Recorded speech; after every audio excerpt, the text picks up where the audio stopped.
Estaba diciéndoos, para enlazar con lo que hicimos el día pasado, llegamos a una relación, cuando estudiábamos el movimiento circular,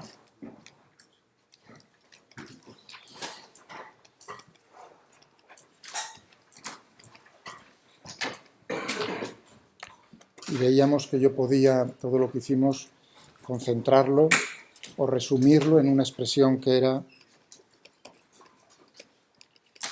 esta, que es muy importante. ¿De acuerdo? Y lo comprobamos que eso era así. Es decir, que si yo tenía la ecuación, ¿no?, de un movimiento circular en el plano XY, RSM de θ, ¿no? Teníamos eso, pues llegábamos precisamente a comprobar que lo de la derecha y lo de la izquierda era igual. Pero ahora imaginaos que yo os digo, bueno, a lo mejor es, digamos, en un sentido eso es así, pero en el otro no. Imaginaos que yo os doy, o sea, mi propuesta es, olvidaos de todo lo que hice el otro día. Cosa fácil. Y decir, yo cojo esa ecuación, V igual al producto vectorial de omega, la velocidad angular, por R, el vector de posición. Y yo no sé qué trayectoria corresponde a esa trayectoria. La trayectoria viene descrita por esa ecuación, ¿vale? Quiero saber cuál es. ¿Os podéis poner, entendéis la pregunta que os hago? Nos olvidamos que ya hemos visto que es una trayectoria circular. Y yo os digo ahora, llego el primer día y digo, tengo un cuerpo cuya trayectoria viene descrita por esta ecuación. Su velocidad es el producto vectorial de la velocidad de un vector que llamo velocidad angular por el vector de posición. ¿Vale? Hallad cuál es la trayectoria. ¿Entendéis la pregunta ahora, sí? Claro, borrando de la memoria que ya sé lo que hay detrás.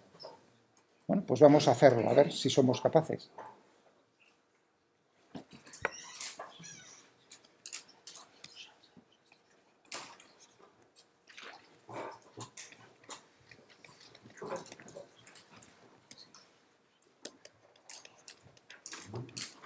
La trayectoria por la ecuación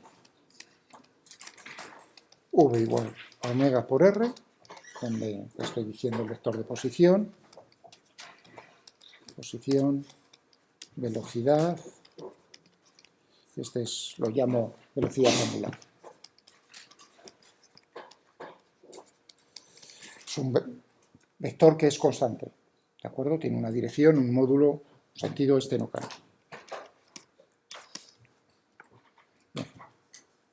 Hallar, la pregunta es hallar la forma de la trayectoria. La forma y la trayectoria.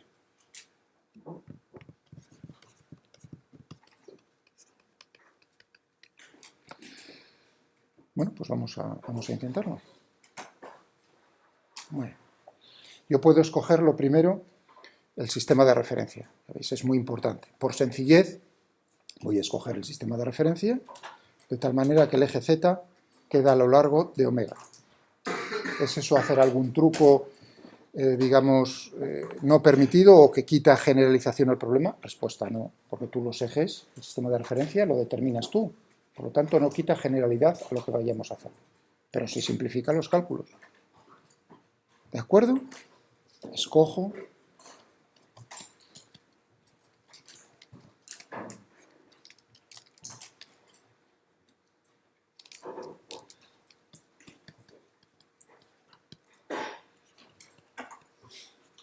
Los ejes de mi sistema de referencia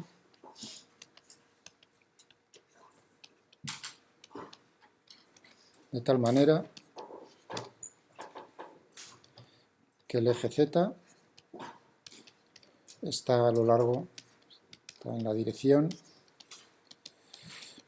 y sentido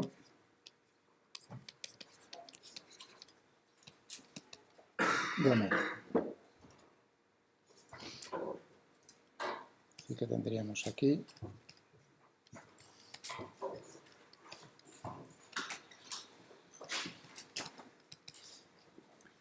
por cierto, una advertencia ahora que creo que no os hice a vosotros, siempre la hago es importante la elección, la orientación de los ejes X y Z cartesianos.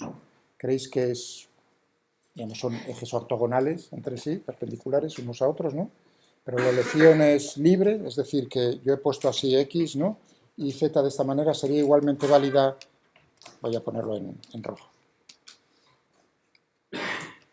Sería igualmente válida imaginaos que yo intercambio y pongo aquí Z, lo dejo ahí arriba, intercambio X ahí. ¿Es la elección en rojo igualmente válida a la de azul, sí o no? ¿Por qué?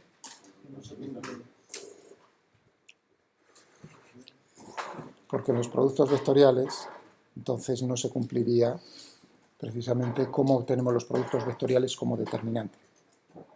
Es decir, que es importante, en esta asignatura nos aparecen productos vectoriales, que la elección de los ejes sea siempre de tal manera,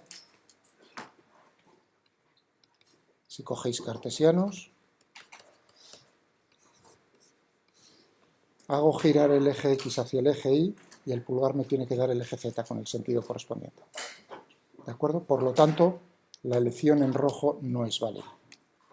La elección en azul sí es válida.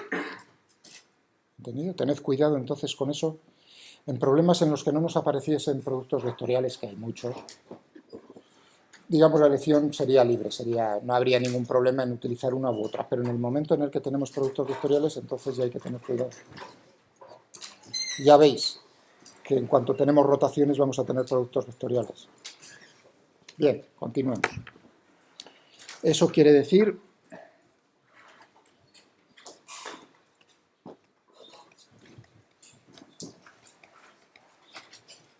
que tendré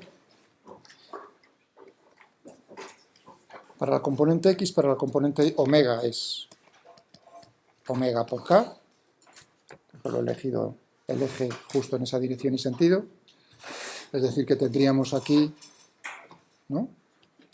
I, V, I, J, K, 0, 0, omega,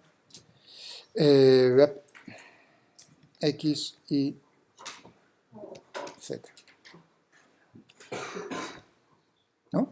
Ese es el producto vectorial expresado en forma de determinante. Es decir, que tendríamos para Vx igual a menos omega por Y, Vi tendríamos más omega por X y Vz tendríamos 0. ¿Vale? Ya esto nos indica que la partícula se está moviendo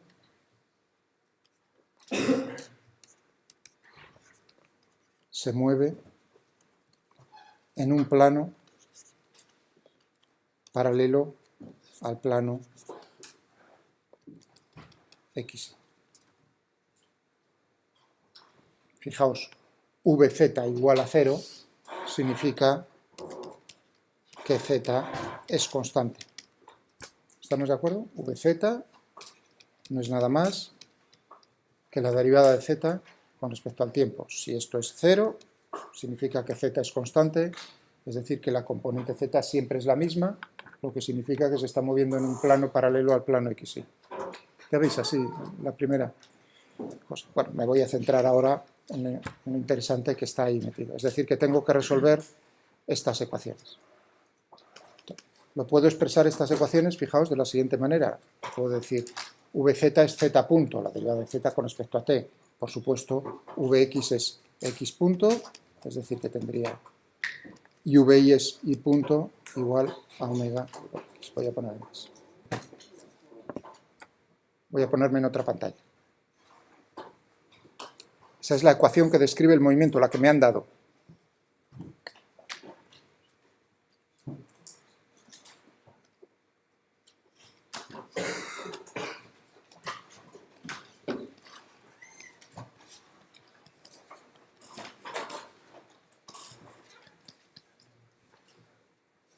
Integrar esto significa que Z es constante. Bueno, estas tenemos aquí. Sí. Uy, perdón, la de Y, perdón, sí, esta es Y y la otra es X, gracias. Porque si no estaría chupada. Para ustedes es un sistema, si me fijo en esto, esta es aislado, pero este es un sistema de dos ecuaciones con dos incógnitas acoplado.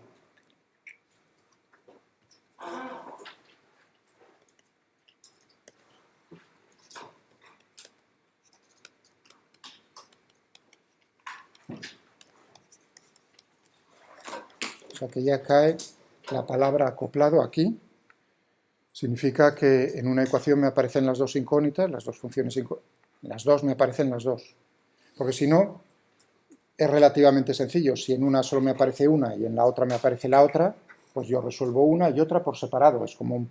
¿De acuerdo? Puede que sea más difícil o más fácil, eso ya depende de la forma de la ecuación, pero no tiene ninguna dificultad añadida. La dificultad añadida aquí es que si yo quiero resolver esta, en principio si uno ve esto necesita y. Claro, uno dice, paso a esto, dice, resuelvo para y, pero para eso necesito x. Eso es lo que significa acoplado. Por lo tanto, habrá veces que la cosa está peliaguda para poderlo desacoplar, en este caso es muy fácil.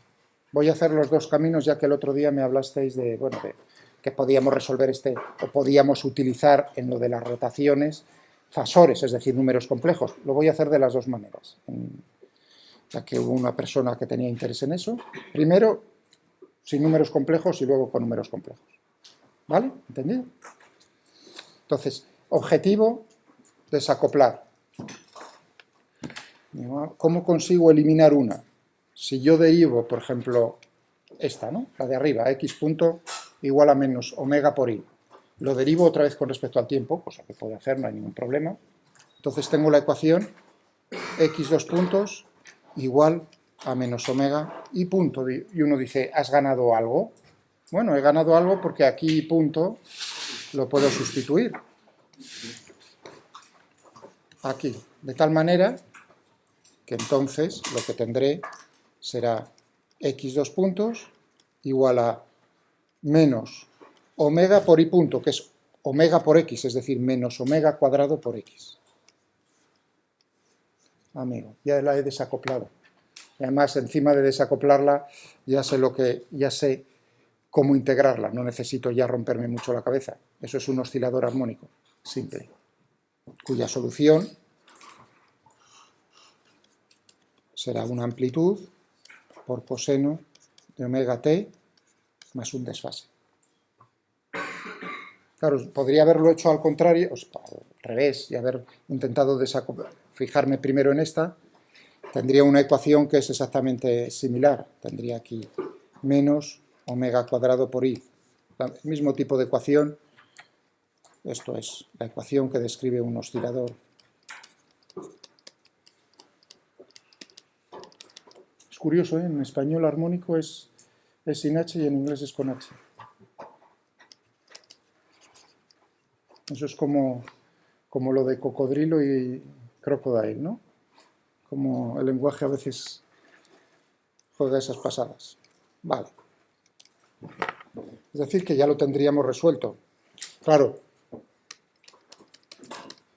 tendríamos aquí un A' por coseno de omega t, la misma omega, es un delta prima. ¿Cómo obtenemos A y deltas? O sea, las amplitudes y el desfase. ¿Cómo creéis que de las condiciones iniciales? Es decir, cómo es x en t igual a 0, o en otro instante, y cómo es y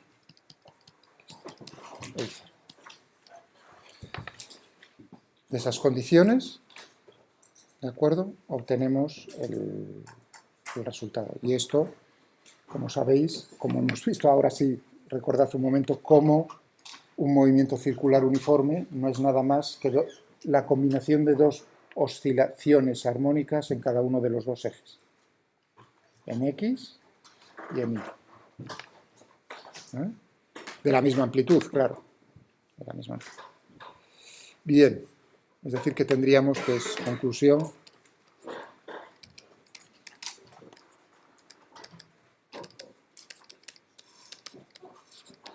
un movimiento circular. Si yo veo eso,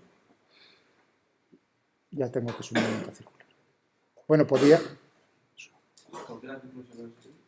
porque un movimiento circular es una combinación de un movimiento armónico. Ahora sí, por eso decía, recordad lo que teníamos. Tita, fijaos que es un movimiento circular uniforme.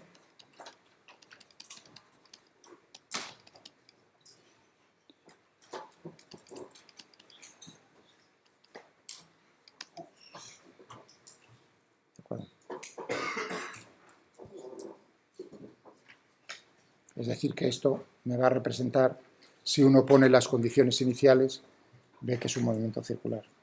Simplemente. Cuidado con, porque si las amplitudes son diferentes, entonces ya no es circular, o sea que en eso hay que tener un poco. Uno comprueba que la amplitud es, naturalmente, la amplitud al cuadrado es x0 cuadrado más y0 al cuadrado. Lógico.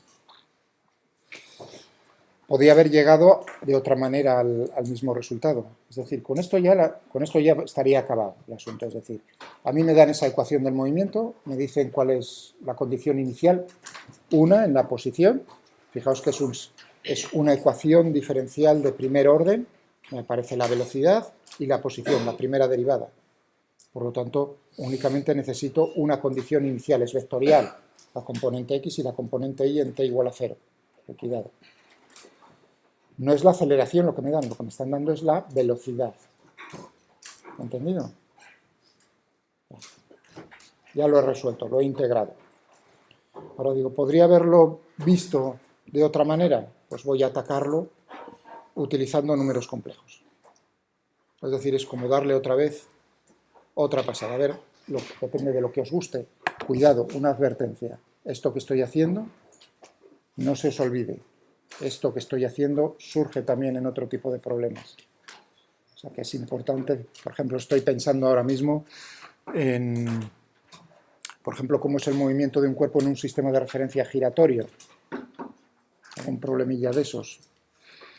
Bueno, pues a veces, si el problema es relativamente sencillo, uno llega a ecuaciones de este estilo, en las que es necesario desacoplar.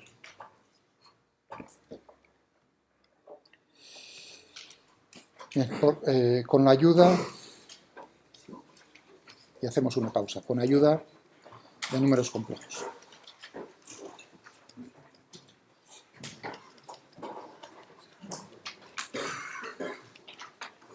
Uy, pelines, qué manía. Tenía esto, menos omega por i, esto es, y i punto más omega por x. Vale, yo puedo crear un número complejo, z, que sea x más y.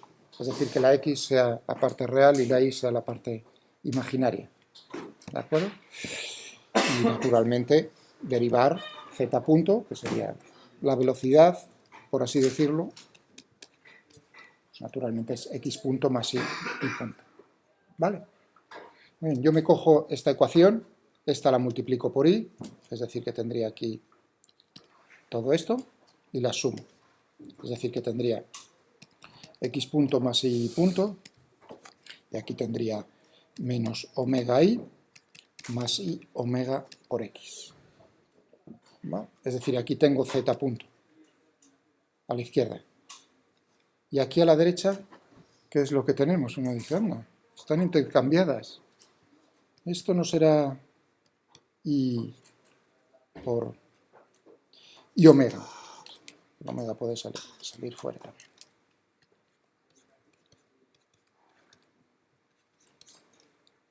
Uno dice, a ver, esto lo tengo, i omega x, efectivamente, y luego i omega por i por i es menos 1, por lo tanto es correcto. Es decir, que lo que tenemos es z punto igual a i omega por z. Es decir, que estas ecuaciones se pueden poner de forma condensada en números complejos como z punto igual a i omega z. Y eso está, ahí ya no hay ni acople ni desacople, es una sola incógnita como número complejo y además chupada de integrar.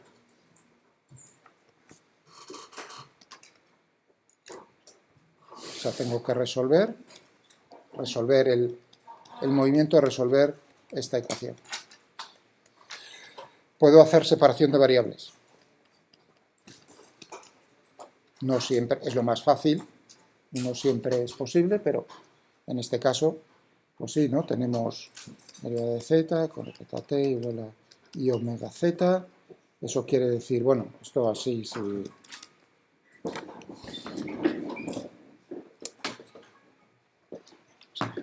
Ahora hago la pausa.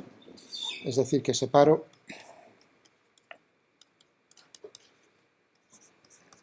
esto es cierto, ¿no? Si esto es cierto, esto es cierto. Es decir, que la suma es también cierta. Es decir, que si integro, la suma integral. Y que tenemos aquí a la izquierda, tenemos un logaritmo neperiano, y aquí es i omega sale fuera de la integral, es decir, que tenemos un t. Es decir, que tendremos, si yo elevo izquierda y derecha por la exponencial elevado a eso, lo que me queda es z igual a por e elevado a i omega por t. Esta es la solución. A, por supuesto, se obtiene ¿de qué? De las condiciones iniciales. Y es un número complejo. Es complejo. Es decir, que uno está pensando, solo es dos condiciones iniciales, un número. Un número es complejo, por lo tanto tiene parte real y parte imaginaria. O si lo queréis ver en forma polar, pues tendrá un módulo.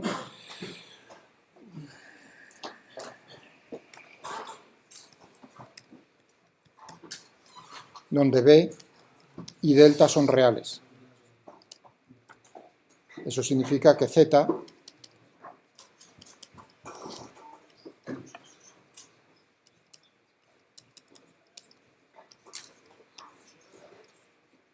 más delta. Es decir, que la posición que viene dado por Z, fijaos la parte real y la parte imaginaria, ahí está todo. O sea, tenemos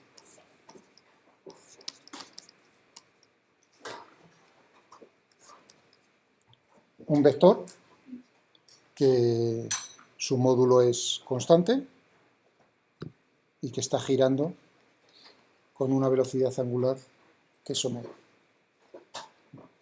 Por lo tanto, la trayectoria es circular. Es decir, que si yo cojo números complejos, efectivamente vuelvo a tener lo mismo. ¿De acuerdo? Bien, y ahora aquí paramos.